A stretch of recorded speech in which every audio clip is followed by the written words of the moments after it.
Dobrodošli na današnju tribinu Instituta za filozofiju i društvenu teoriju, koja će biti na engleskom. Naš današnji predavač je Rory Archer sa Centra za studije Jugoistočne Evrope Univerziteta u Gracu, i pošto će tribine biti na engleskom, ja ću sada predstaviti Rorya na engleskom.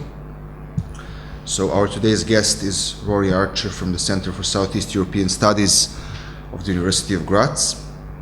And the topic of the lecture is Between Class and Nation, Working Class Communities in 1980s Serbia and Montenegro. That's an ongoing project, as I understand. So Rory Archer works as a researcher and lecturer at the Center for Southeast European Studies, University of Graz. He was awarded a PhD in history at the University of Graz in December 2015, so only a couple of months ago. His research interests are focused on the social history of Yugoslavia and its successor states. He is also co-editor of the forthcoming volume, Social Inequalities and Discontent in Yugoslav Socialism, which is coming out this year and is published by Ashgate. So today's lecture deals with the role of the working class in the 1980s processes of the disintegration of socialism, as I understand, which is often neglected. As Rory points out, the theme of the working class and of social justice has often been marginalized in the studies of the disintegration of Yugoslavia. That's why this approach is very, very important and relevant for us today. So I'll give the word to Rory. Okay, thank you very much for the introduction and also for the invitation to come to Belgrade. Oh, of course. And for the invitation to come to Belgrade and speak about the project today. So the project explores working class communities in Serbia and in Montenegro during the 1980s, and it's an attempt to generate new insights on interactions between social class and ethno-nationalism, and about the agency of working people in the conditions of late Yugoslav socialism.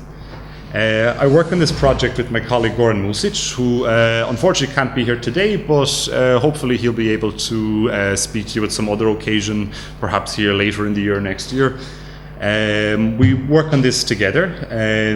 We've both recently finished PhDs in history in the last kind of 3 or 4 months. My PhD looks at housing and social discontent in late socialism, sort of the peripheries of Belgrade.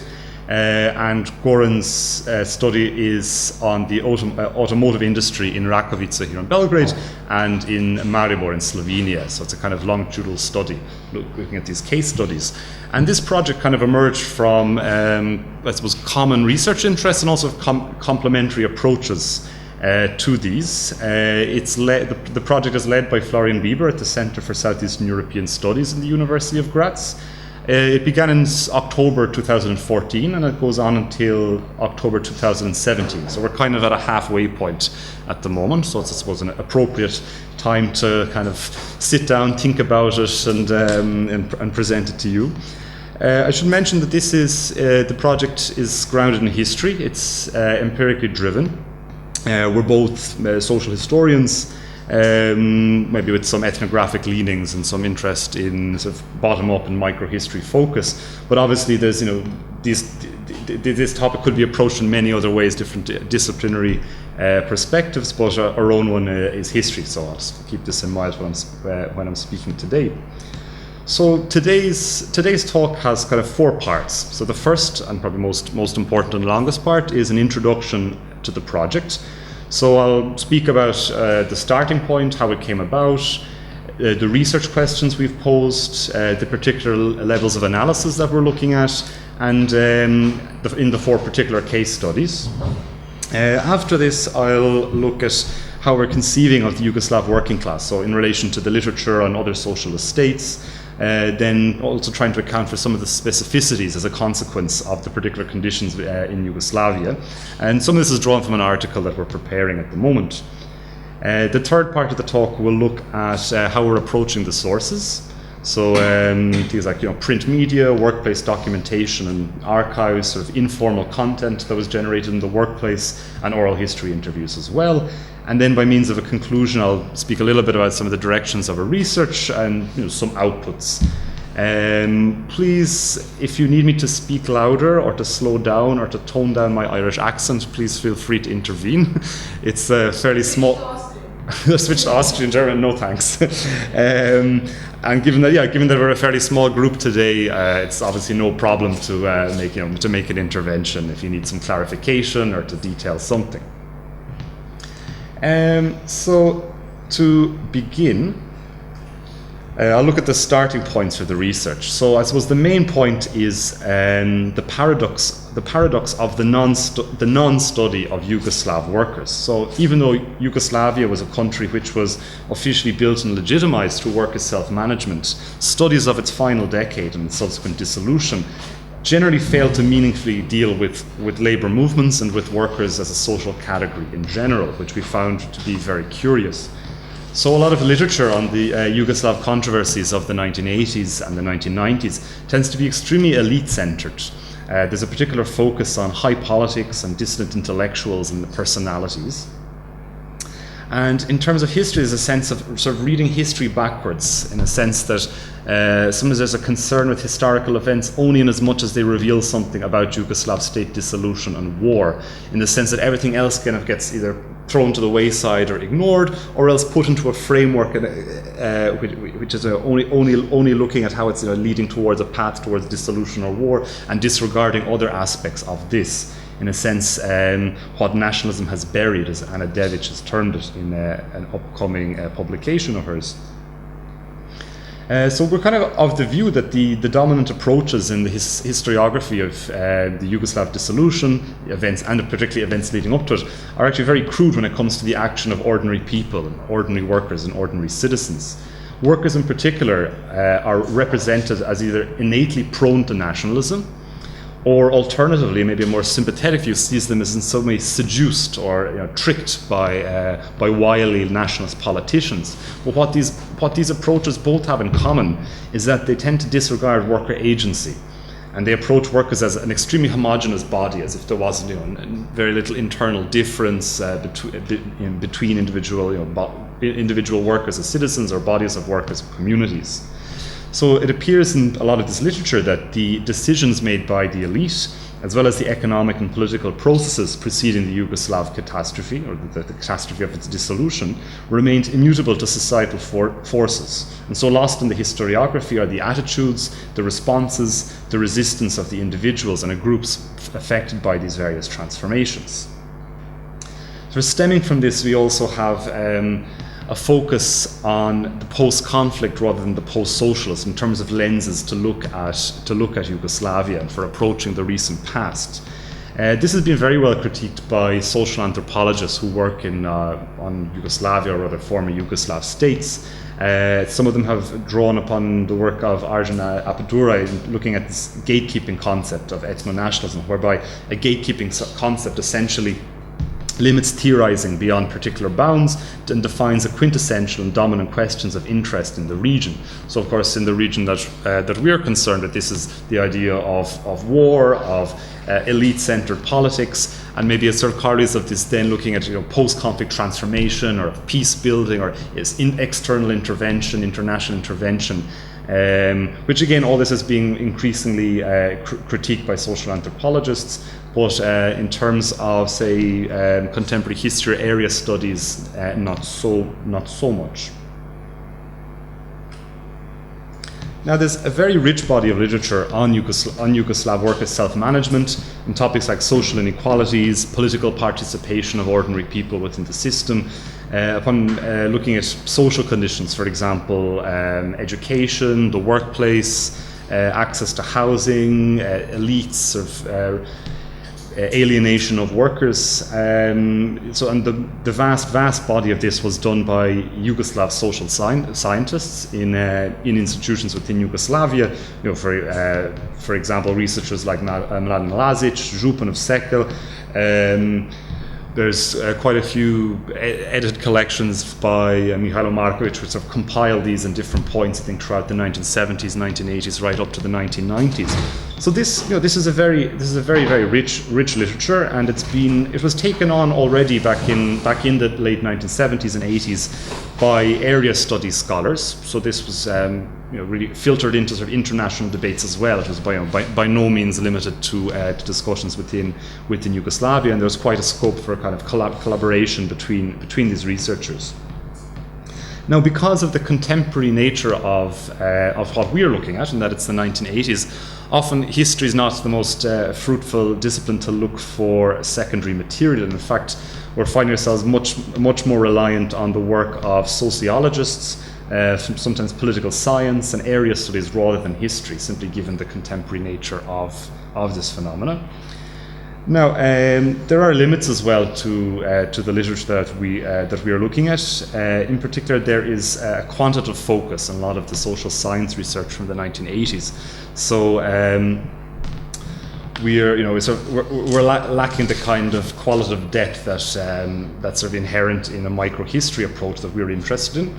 There is, of course, as well, certain degrees of ideological constraints. Maybe constraints is the wrong word, but say constraints and opportunities, in the sense that an adherence to Marxism sometimes sort of disables other approaches. And even though we see sometimes almost implicit Weberian or Durkheimian perspectives in some of the sort of social science research from the 1980s, it's not made very explicit.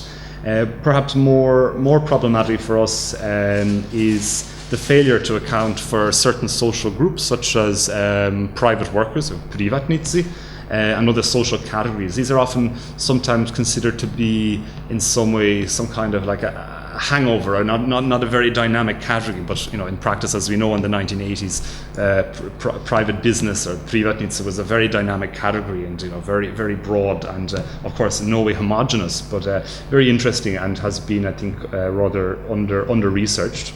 And similarly, we found there's a fairly limited approach to looking at ethno-nationalism and within Yugoslavia and these kind of social science studies. It probably became more apparent in the late 1980s, and there was studies. I mean, there was quite a serious or extensive study about inter-ethnic relations in Croatia, published already in 1991 by Mladen Lazic and different colleagues. But again, this was kind of, it came very, very late in the body of scholarship, and was fairly much ignored, because by this stage the country is falling apart and the paradigm shifted to other concerns. And maybe the last point as well to mention, while looking at this state of the art, is a tendency towards disciplinary compartmentalization. So there's not always so much communication between different disciplines which we're looking at. For example, particularly in ethnology, which should be quite conducive to looking for this kind of micro approach, has tended to frame subjects generally in terms of kind of material culture, and often looking at sort of rural patterns rather than sort of the urban settings that we are interested in. Now, moving on to sort of more contemporary sort of trends or paradigms that we're looking at. So, bringing class back in after 1989. Now, of course, after 1989, there was a huge increase in the study of nationalism and ethnicity internationally. Of course, in Yugoslavia, the war accentuated this trend, and again, revisiting this gatekeeping concept. And of course, Yugoslavia became very almost paradigmatic of this, and it was one of the kind of the best examples of a case to study ethno-nationalism. And parallel to this, there was also quite sort of an intellectual hostility towards the study of labour after 1989, both inside the states of Central and Eastern Europe and parts of the former Soviet Union, and internationally as well. It was seen as in some way defunct or less relevant. We saw at the time, sort of throughout the 1990s, a valorization of this sort of middle class, often in cases where it didn't really exist or was extremely nascent. There was a tendency or a will to account for interwar bourgeoisie, looking at victims of communist regimes, and as well a fetishization of civil society actors, which were often understood a priori as not including workers, as not including labour, as organised labour as a category. So this is, this what I'm speaking about now is not specific at all, of course, to Yugoslavia. This is specific to the post-socialist world more generally, and people who were studying this. And these kind of observations were quite similar from Poland, through Poland, Hungary, Czech Republic, right through to the former Soviet Union. However, perhaps more recently, or at least from the mid-1990s, there's been a lot more openings offered in different bodies of literature, which is maybe again more conducive to the study of labour. Firstly, I would mention critical approaches to the study of post-socialism, which perhaps in the most detailed or convincing way has been offered by social and cultural anthropology, as well as cultural studies. In say the Yugoslav context, in terms of historiography, we see the sort of cultural turn being offered in new forms of cultural history from say 2000 onwards, which have been very successful in kind of showing the dimensions of everyday life in terms of leisure, consumption, and popular culture. And this really brought in this notion of everyday history, or Alltagsgeschichte, into play, into a kind of historiographic mainstream. And so scholars like Igor Duda in the early 2000s were producing work which I think was probably really among the first to bring these concepts into the field. Now, there has been some critique of this, and I think maybe the most significant or the most serious is what Jambrasic, Kirin, and Blagajic warn of the invocation of and I quote, a genderless, nationless, and classless Yugoslav everyman in the scholarship. So what I understand by this is, or to sort of take this a little bit further, is that there's perhaps a focus on social categories, individuals, and people who participated in the system. So, be this in the form of the study of pioneers, of people who went on holidays to these odmarališta, people who were kind of very much involved and engaged in the system. And by the same token, this glosses over social groups or social individuals who did not necessarily participate in this system. So, I'd maybe frame this as a type of a methodological Yugo-nostalgia, in the sense that it's not a normative Yugo-nostalgia necessarily, but it's very much focused on a kind of affirmation of the Yugoslav experience, and it's often can be sometimes quite remote from more challenging issues of class, of gender, ethnicity. But again, most importantly, this really has opened up space for this everyday history, and and for myself and Goran, we kind of locate part of our own work amongst the scholarship and try to push it a bit further by looking at the kind of social groups who are not necessarily as included or as engaged as others. Another excellent or another very productive opening is global labour history and attempts to sort of bring the Balkans into this. And Sabina Ruther and colleagues in Germany, I think more generally, have been kind of instrumental in making these linkages, and that offers very sort of productive frameworks for exploring issues related to labour beyond the framework of the nation state, but being able to do so sort of in a comparative way as well. I think more generally, there's probably a much more friendly climate, perhaps, since 2008 as a consequence of probably a global economic crisis, and the notion of class in various domains, both inside and outside academia, has gained more traction in a way. We noticed this in say a post-Yugoslav or Yugoslav context with colleagues in Graz, when in early 2012 we set about organizing a workshop titled Bringing Class Back In. And this was sort of seen firstly as a PhD workshop, maybe for about 8 or 10 people who are working on similar topics, maybe to share some sort of experiences about this, what are possible ways to go about it. And it was again very, very open, very experimental. But when we set out the first call for applications, we got over 100 responses, including people from professors in Belgrade, across other parts of Yugoslavia, scholars from the US. So in the end, it kind of expanded into something much bigger, into a kind of I suppose a 3-day workshop, which was held in Marija Bistrica in Croatia, a fairly unlikely venue of a Catholic pilgrimage site, so which was maybe an odd place to talk about dealing with social class, but since we were just stuck in the middle of nowhere in this pilgrimage site, it was quite successful. So it seems that people are not dealing with, maybe not necessarily dealing class at the center of their research, but are conscious of it and want to kind of integrate it more into their research. And now we see that there is most certainly a new cohort of younger researchers who are working on issues of labor in socialism and post-socialism. And there's quite a few PhD researchers or people who are recently finished PhDs on these kind of topics. Last, I think September, October, we had a workshop in Pula, is within the scope of this Socialism na Klupi conference, where we had about, I suppose, 10 or 12 people who were working on these kind of topics. And it seems that, yeah, in the next 5 years or so, I expect that there will be a lot of different contributions from young scholars. So I suppose probably based primarily in the former Yugoslavia, Germany, Austria, and the UK. And so it'll be interesting to see what emerges from this. Now, going back to the research project though specifically, I'll speak now a little bit about sort of the research questions, the case studies, and the level of analysis that we are looking at. So there's two main research questions which are structuring our project. So the first one is, how is the gap between official Yugoslav self-management ideology on the one hand and social reality on the other hand, mediated by the working class of Serbia and Montenegro during the 1980s?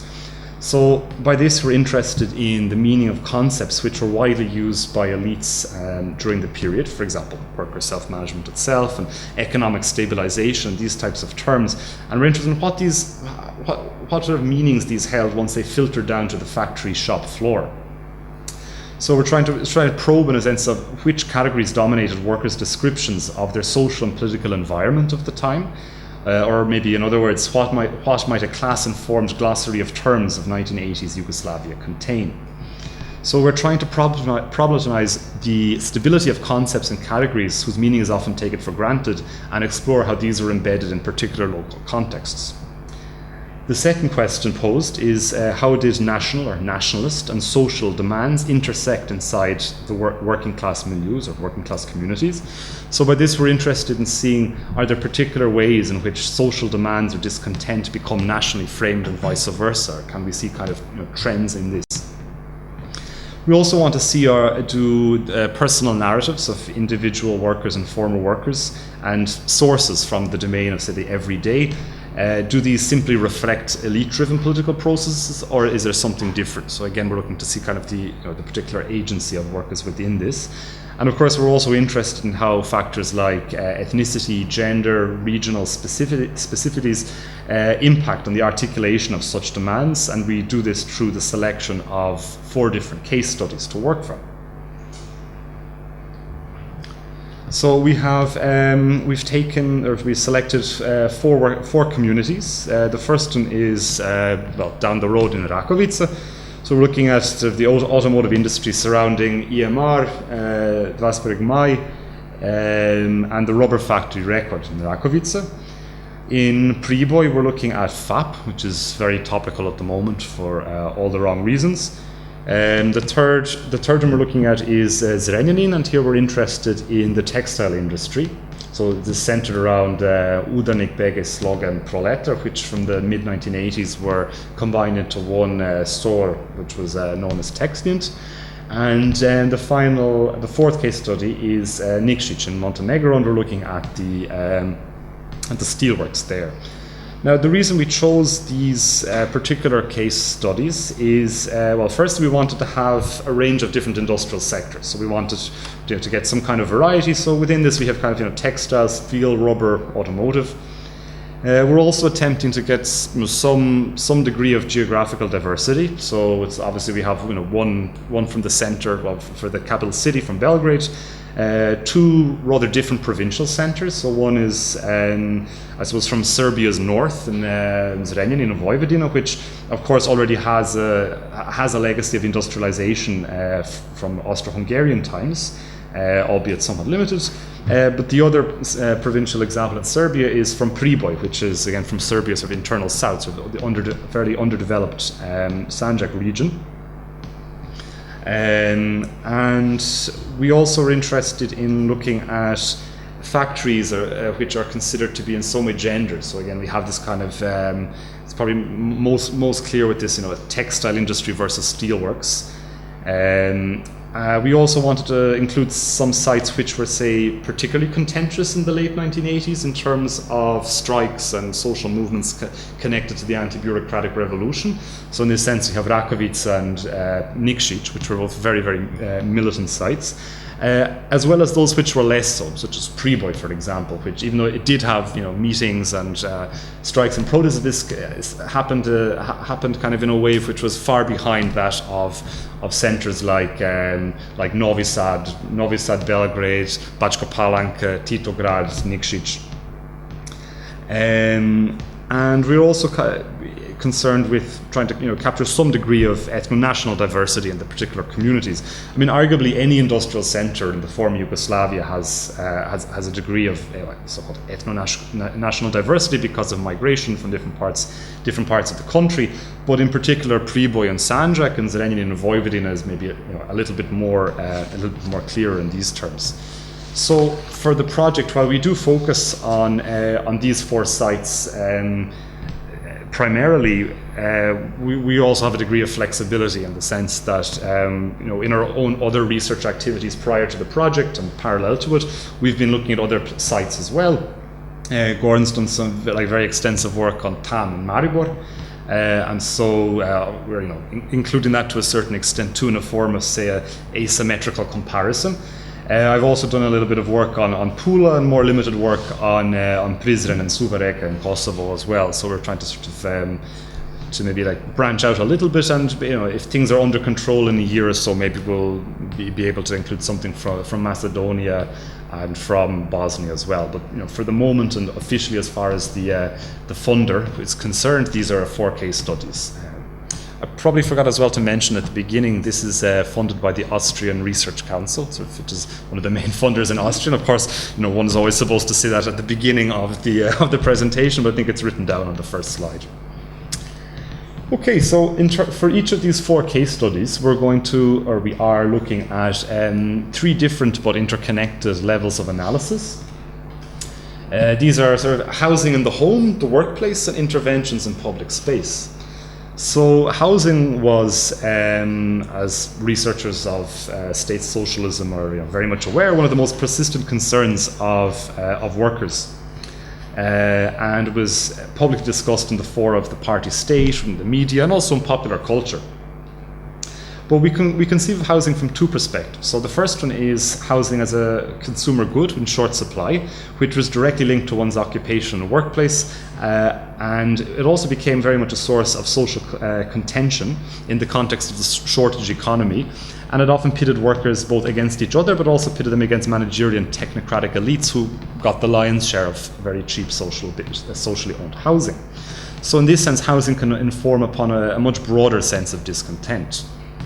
But secondly, dilemmas surrounding housing are very much linked up to more abstract notions of home in biographical narrative. And we've drawn on sort of social anthropological work of Steph Janssen, who sees homemaking as a dynamic social process in which relationships to places and persons are produced. The next level that we're concerned with is the workplace. So obviously the socialist factory is sort of an incubator of the new socialist woman, the new socialist man, and is a very productive entry point for the study of socialist modernization and its contradictions. And of course it includes institutions of political activity, daily routines, and also leisure practices. So all these can be viewed within the workplace. Employment in the social sector was the main source of economic and social rights and political rights connected to workers' self-management, and of course it was a very important element in the identity of the working people. Or so maybe it's a bit too strong to say this, but it supposedly is a very strong element in the identity of working people. And of course, each workplace is crisscrossed by different self-managing bodies, so we can see things like the trade union, the party organizations, and then linkages towards the community in the form of the municipality and different other groupings. These are all very clear within the workplace. And then finally, the third level of analysis that we're concerned with is intervention in public space, so essentially strikes and protests. This is something which obviously is characteristic of labour in 1980s Yugoslavia, increasing massively throughout the decade. I think Yugoslavia by the mid to late 80s had the highest level of strike activity in Europe per capita. And this is considered, to be extremely relevant also by researchers and observers, because this is in the context of post-solidarity Poland after 1981, and so in a way, the working class were seen by many inside and outside as kind of the arbiters of whatever would happen at the end of the 1980s. And within these strikes, within these protests, these kind of sort of maybe brief moments of collective action, we often see that the sort of latent notions, discussions that were taking place either in the privacy of the home or the institutional setting of the workplace actually come out into the open. And so we have different, sort of see sometimes streams of explanations and opposing ideas which are articulated and sort of visually expressed by different actors. And so these strikes, blue-collar marches, grassroots mobilization of different groups, and of course rallies organized by the party state offer very good opportunities to observe different strands of oppositional discourse and action and the collective framing of different grievances and sort of claims and values. So this was sort of the first part of the introduction to the project, kind of trying to give an overview, seeing how we're doing for time. It's okay, about half an hour's gone. So what I'll do for the next part is to explore how we're conceiving of workers in the working class. This is more based on some of our sort of empirical insights so far. So there's clearly a gap when it comes to the study of labour in the Balkans compared to sort of more Eastern Central Europe, particularly Visegrad countries, which have an earlier history of industrialization. And researchers have been somewhat slower to adopt social historical approaches to studying labour under socialism here as well. This might also be reflective of a later industrialization, which kind of brings around different concerns, which are in particular looking at the rural-urban symbiotic economy and peasant workers, which are maybe a little bit more developed than other aspects of labour history. What I find interesting in Serbia, and we noticed this in our case studies so far, is this how the Central European Balkan legacy of industrialization or non-industrialization is actually split within Serbia. And when we compare Vojvodina to Sanjak, this becomes very clear. And we see this does actually have practical consequences when it comes to kind of raising a consciousness about collective action or discussions that textile factories like Sloga Proletar, often these had up to 8 decades of kind of existence, or of a sort of a cultural capital to draw upon, whereas places like FAP and Priboj, which was founded in the mid-1950s, didn't have this tradition of activism, and this had some consequences for cohesion. So just to give a sort of a visual example of this, whereas in the mid-1970s we see that the carpet producer Proletar in Zrenjanin was celebrating its 8th decade, and FAP and Priboj is still it only ever had about probably 4 meaningful decades of production. Now, when we're looking at Yugoslavia, say, in a comparative context in terms of other socialist, post-socialist states, we obviously need to account for some of the specificities of the Yugoslav road to socialism. And obviously the first thing that come to mind, or probably very, very clear to everyone here, the notion of from sort of the self-management, particularly market socialism and these economic reforms from the mid-1960s, and also sort of social features such as gastronomic migration and these sort of movements of people and interaction with the West to a much larger extent than other countries, than other socialist states in the region.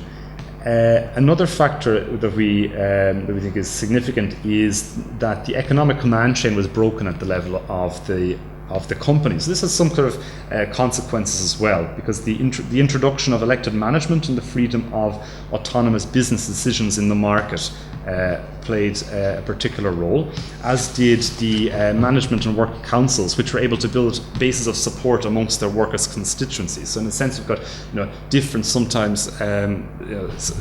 different constituencies or different camps within particular workplaces. Popular grievances often framed a struggle for more business freedoms against the bureaucratic centralism of the party state. And then we probably see much clearer or much more visible discrepancies both in wages and in conditions, within and between sectors. So in the same sector, be this textile or automotive, we have vastly differing conditions based on a range of different factors. So the theoretical and methodological insights of the sort of say cultural turn in historiography, sort of encapsulated by Alltagsgeschichte, this everyday history, as well as the revitalization of some of the better traditions of social and labor history, were initially put to use in studies dealing with the DDR, or prior to that, sort of the legacy of Nazism in Germany. And later at the DDR, but eventually these spread amongst researchers of other state socialist countries, and these also sort of combined with revisionist approaches in social history, which challenged the totalitarian paradigm among scholars of Soviet Russia. So here I'm thinking of work by Sheila Fitzpatrick and these North American-based scholars who, from the 1970s and certainly the 1980s onwards, worked in this sort of everyday life conditions in Stalinist Russia, and prior to this in the Soviet Union after this as well. So a lot of what these approaches often have in common is that they consider that the party state and the working class are often best unwrapped at the local level. So this is often in very seemingly mundane domains of housing policy, of practices of consumption, of education, gender relationships, sociability, and community building. And by looking at these mundane or everyday practices, it often challenges essentialist presentations or preconceptions of the working class as a politically united and combative historical actor.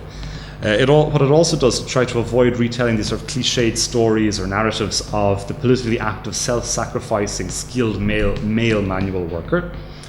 And in doing so, it reveals very sort of ambiguous and dialectical relationships between individuals and power holders within the context of Southeastern Europe. I think Ulf Brunbauer has done great work to sort of show this up in Bulgaria. Now, looking at the factory as a centre of social life, well, it's clear that a workplace in the social centre was the primary site of usually on-site healthcare, of nutrition, be this either by eating meals at a canteen or acquiring foodstuff through the trade union. It was a centre of political participation and engaging with the institutions of self-management at the level of the enterprise. And in many cases for workers, it was the most common way of taking holidays and engaging in leisure pursuits.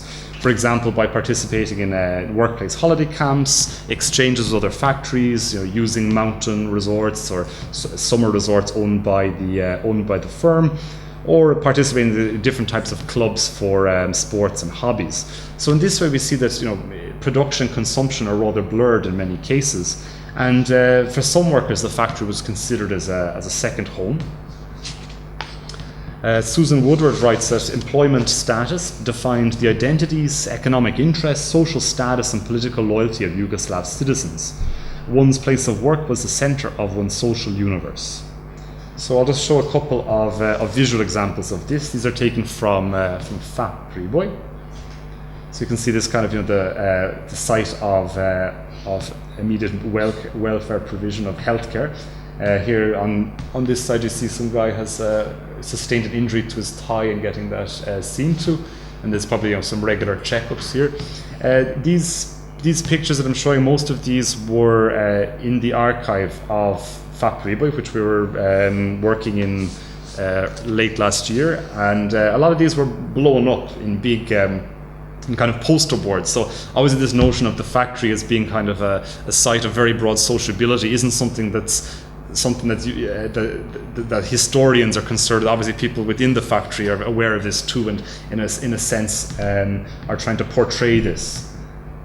So here we see, I presume this is a 8th of March celebration or some kind of a semi-formal event.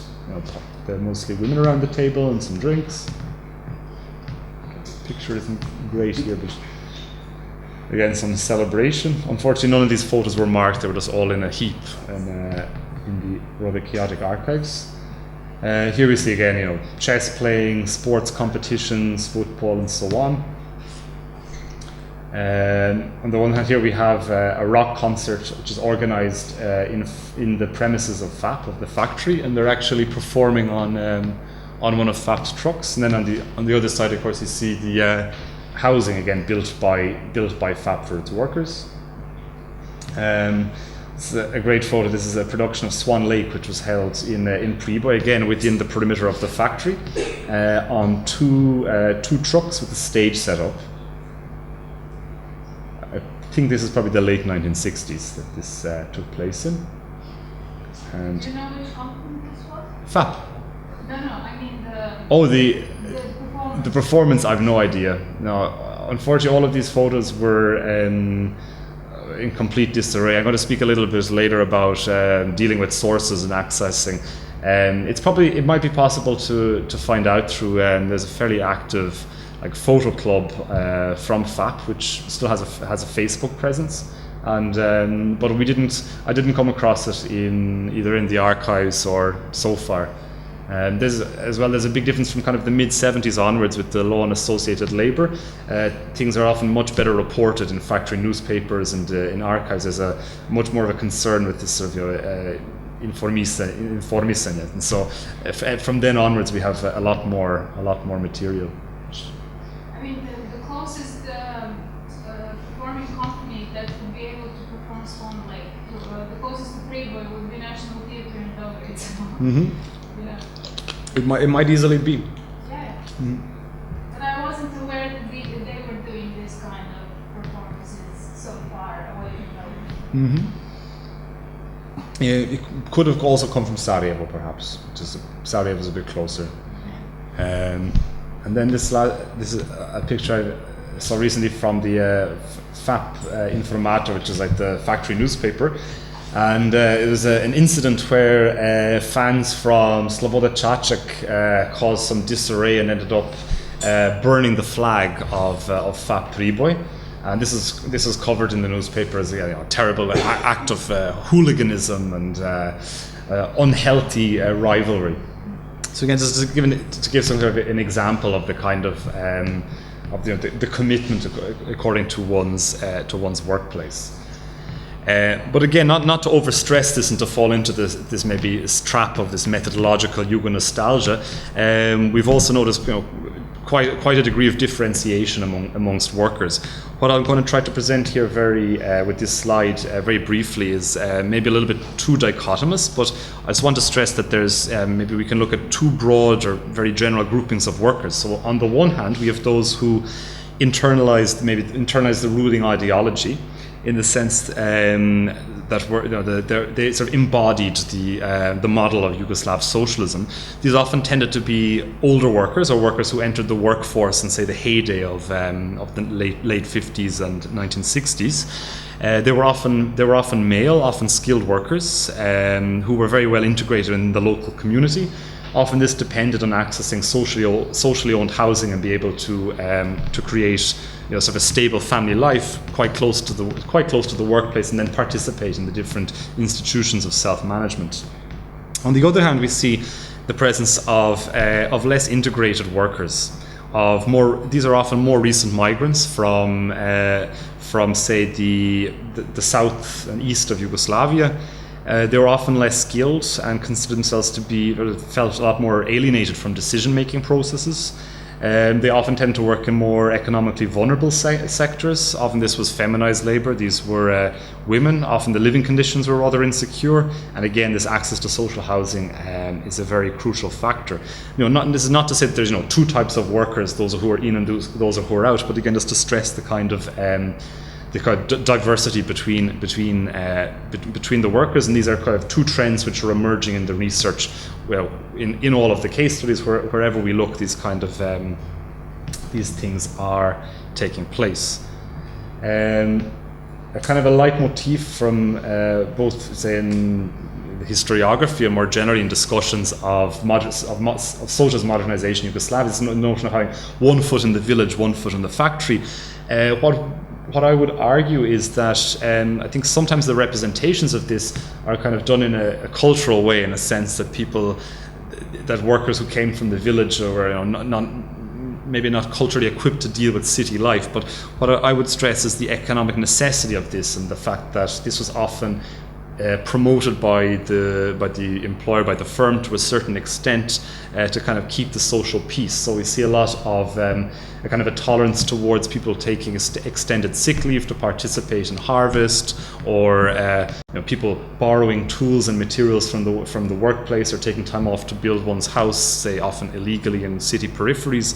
But again, this was in many cases economic necessity, and was very much tolerated by the workplace. Just to give one brief example that we have from an empirical example from Iamir in Rakovica, a worker Milovan Cholakovic, who came from a rural part of Kosovo to Belgrade to work in the late 1970s. So he was featured in the company magazine sometime in, I think, the early 1980s.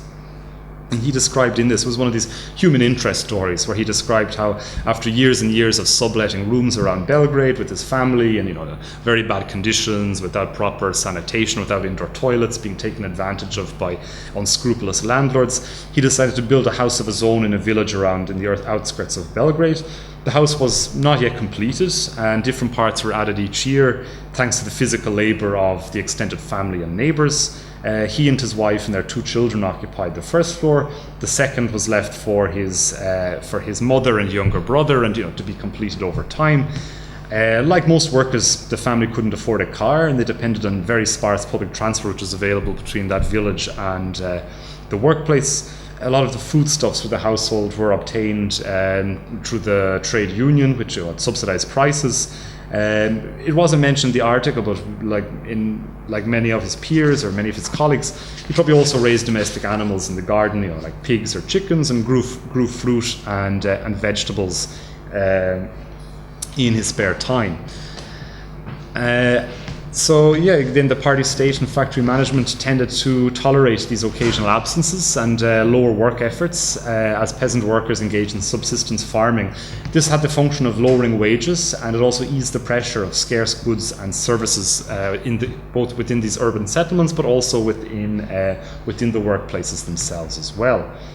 So related to this as well is this phenomenon of moonlighting, of taking up extra jobs, and this really appears to, this is kind of perennial, I suppose, throughout for industrial workers, but it really seems to peak during the 1980s during the economic crisis.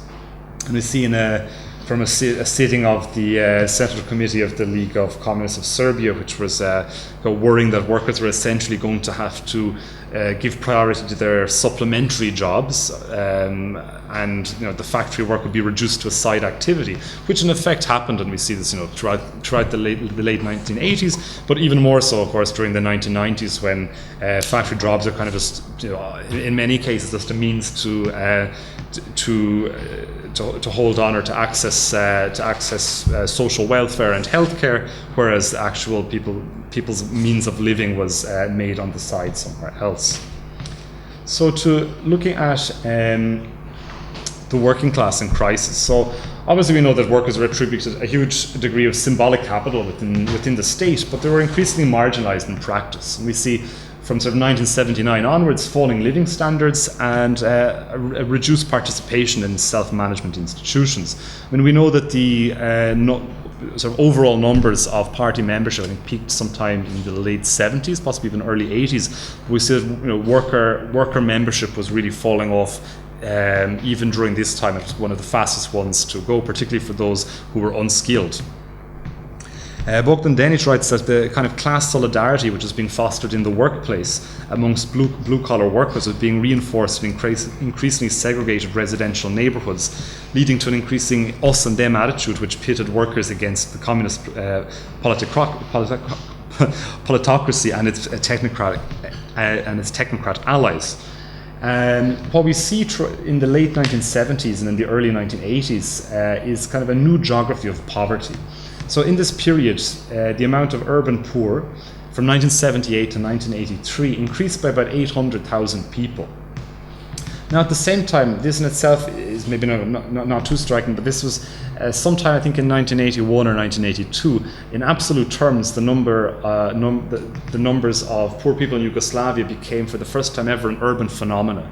So prior to this, that poverty was associated with the villages. It's associated as, in some way, a previous life, or it was sort of a legacy of the former regime, but from this time, from kind of the early 80s onwards, you see that this is now something which is essentially urban. By the mid-1980s, about 40% of social sector workers were living on the poverty line. Real wages were falling about 34%, I think, between 1979 and 1984. Pensions at this stage fell by about 40%. And generally, the living standards for workers in the social sector, in production particularly, were really pushed back from the 1980s right back to the 1960s. So essentially, the gains of the 1970s were raised for many people. Of course, as we know, labour strikes, which were at the forefront of social movements in the 1980s, were increasing rapidly.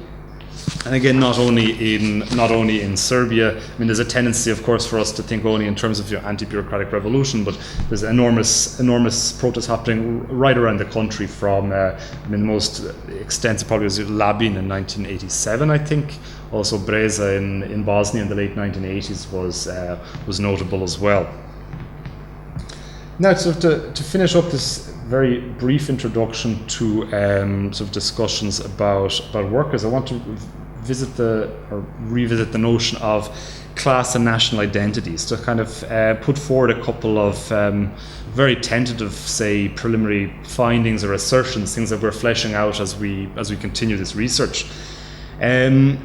Firstly, of course, class and nation are not zero-sum binaries. I mean, there's probably the title of the project, Between Class and Nation, maybe implies that these are in some way opposites, but this is probably more to make it sound more sexy rather than having a reflection on the social processes, because obviously they're not. These are things which are very much in interaction.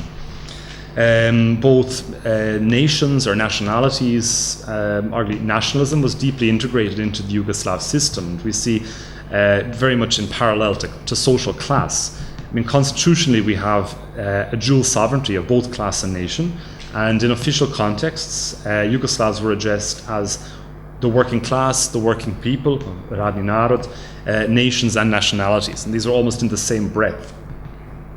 So arguably we see a sense of national brotherhood and class unity emerging throughout the 1980s. And my colleague Goran Music has a very good chapter which is coming out shortly about this in Rakovica. So essentially, according to this logic, nationally framed conflict could be articulated in Marxist terms. So then Rakovica is a clear example in terms of the activism on behalf of Kosovo Serbs. So we see that parallel to a normative nationalism, which is, say, embodied by intellectual circles in the 1980s in Serbia, we can witness a tendency to articulate or to view nationalism as a secondary byproduct of the political alliance between the local technocratic elites and regional party bureaucracies, which were both trying to protect their own self-serving interests. This is according to the logic of this argument. And so the language or the categories of antagonistic class relations, which were could then be attributed to national divisions. So in other words, by placing Serbia in the role of the exploited victim of bureaucratic phenomena and ever-increasing pushes for decentralization, the Serbian nation as a whole was assigned the attributes which were once reserved for the proletariat. So in official language or in official discourses, the term working class was starting to be used interchangeably with the term Serbian people, Srpski narod, or just narod, only to be overtaken eventually by the latter by the 1990s. And actually this term narod, I think, is very much deserving of being maybe fleshed out or problematized a lot more, because it's a very, in a sense, it's a liminal term which can bridge this class and nation. And Azra Hromadžić, who's a social anthropologist based in Syracuse University in New York, in her writing she suggests that narod has a latent Marxist quality of all those who suffer economic and political injustices orchestrated by the elites above. So I think there can be definitely something rather fruitful from this. So, okay, to continue, how are we for time? I mean, are people holding up? Or 15 minutes, no problem. Okay, I'll try to keep it under 15 minutes. I'd like to very briefly speak about some of the sources that we're engaging with, and then I'll finish up with a conclusion. So, This is the last picture from Priboj, one of the very late Zbor Bratstva Jedinstva, which I think already happened possibly even in 1990 or late 1989, 1990. So approaching the sources, the first thing we're looking at is archival holdings, and in terms of factories of workplaces, these are fairly inconsistent or rather unpredictable, I think, as researchers of labour can testify to. It really depends. I mean, sometimes, in theory, the documents should have been transferred to the local historical archive, but in practice it didn't happen. And of course, with privatization, it makes it even more problematic. When the archival documents are still within the factory, one can be lucky and through sort of informal ways gain access. We were able to do this luckily last year in Priboj.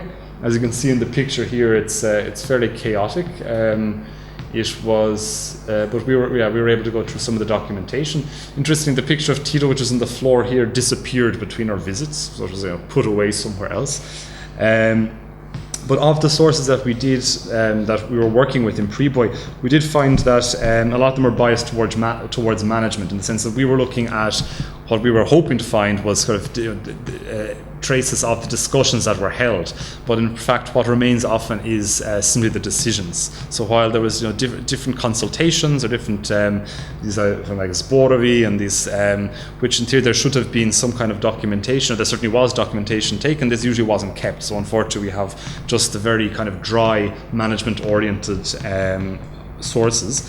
And in many cases as well, they prioritized the units, the BOLs or the ORs, the organizations of associated labor, which tended to deal with financial matters rather than the productive ones, and it's much harder to get to these productive ones.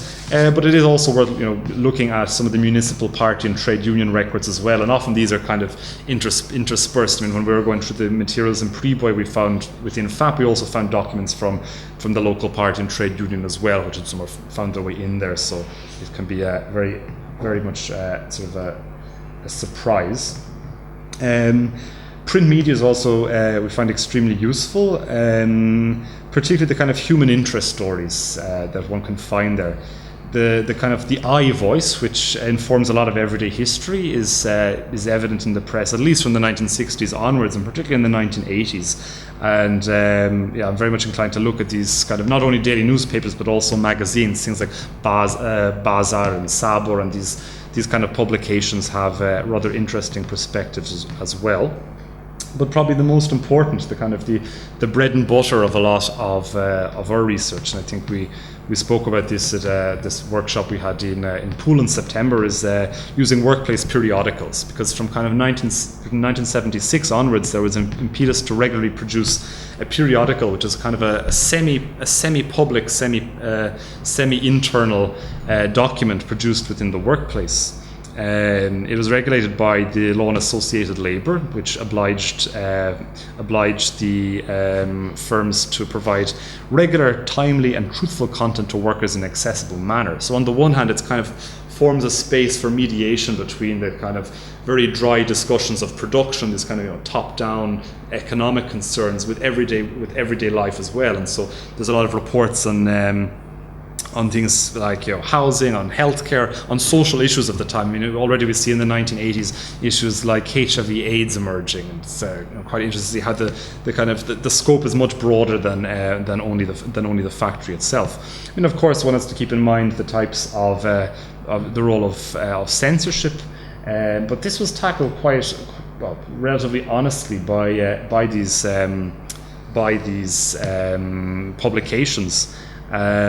So arguably you could kind of deconstruct some of these sites of mediation between various interest groups, various employees from different backgrounds, and of course the atomized basic organizations of associated labor as well. What I found to be particularly useful or fruitful is informal content in the form of jokes and cartoons and aphorisms, and often we find that this is a kind of a cryptic space for the articulation of different forms of discontent or dissatisfaction. And it often goes way beyond the printed material. It's a lot more biting or maybe controversial than the texts that they accompany. And so we use this kind of as a cryptic space for the articulation of worker dissatisfaction and frustration. And what I try to do is to link this as well to oral history approaches. And so far this seems to be quite productive in the sense that it often, like the kind of informal content in these workplace periodicals often coheres with what people themselves talk about in an interview setting. So we see frequent topics which are emerging, but also notable gaps and silences as well. So the oral history approach, I think, is kind of can help us mitigate in a way some of the deficiencies of some of the other sources. And as well, it can also compensate for the lack of qualitative research undertaken in factories in the 1980s. But we don't only use, or I don't only use oral history as a kind of as a last resort. I think in itself it's also a very rich and valuable tool, and it's very well captures the ambiguous temporalities whereby, as Lubitz Paskowska writes, that Yugoslav time is historical, while the post-Yugoslav space and many people who inhabited that time and space are still in existence. In some way, this oral history can very nicely kind of capture this ambiguity.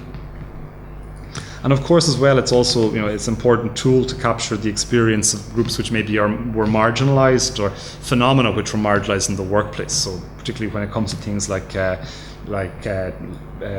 childcare or other personal experiences, or arguably ethnic relations in the workplace, things which were maybe not necessarily seen as appropriate to write about in other documents. These can sometimes be accessed by the oral history approach. Now again, of course, there's many pitfalls to this through the approach more generally. Specifically for us, we have the huge demographic changes, which means it's quite difficult to get it to come into like a critical mass of individuals who would form a network.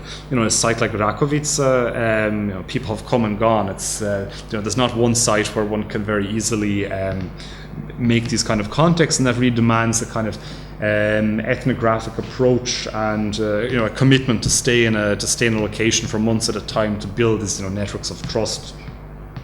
It works maybe more easily in smaller communities like Priboj, which are maybe one factory towns.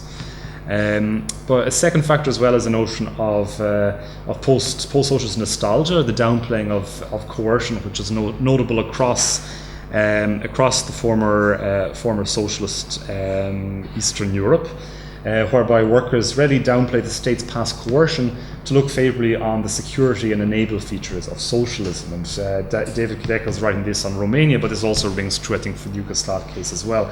And not only from socialist Yugoslavia, but from the 1990s as well. And we notice, this emerging where sort of the difficulties of of contemporary difficulties in Serbia have led many workers to kind of maybe look at the 1990s through more rose-tinted glasses than they may have 10 years ago or 15 years ago, because of the processes of being declassed and deindustrialization in most of the country.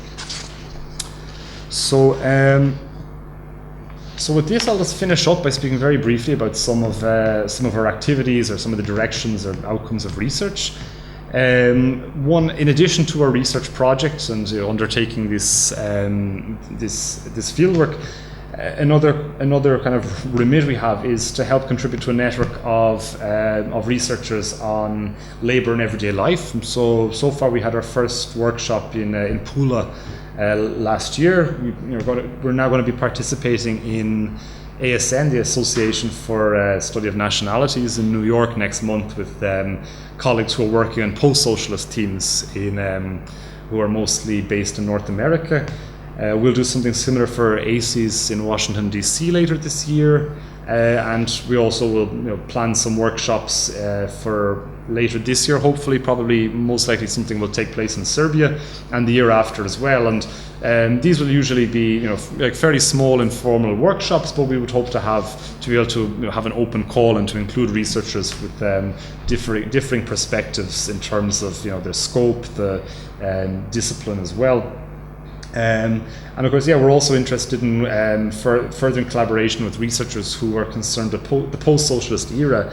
And I think one thing I've noticed over the last year or so is that I think it could be possible to make productive links between the kind of austerity, the socialist austerity of the 1980s as embodied by stabilization, and contemporary and sort of the contemporary post-socialist era as well, because some of these things are going forwards and backs. I notice this particularly undertaking oral history work that between the 80s, the 90s, and the 2000s, there's a lot of linkages being made, people moving back and forth between these ideas. And when people are speaking sometimes about the hardships of the 1990s, in fact, it becomes evident they're speaking of 1985, 1986. Since when people are recalling the aspects of, say, nostalgia for better practices in the workplace, sometimes they're actually speaking about 1995, 1996. So I think some of these, there's definitely some sort of productive things can be worked out a little bit by some collaboration with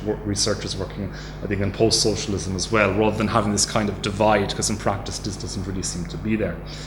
We are working on a blog which we call U Labour. It's fairly modest at the moment. We have just a couple of articles up there, but over the next couple of weeks and months, there should be more and more as we continue the fieldwork.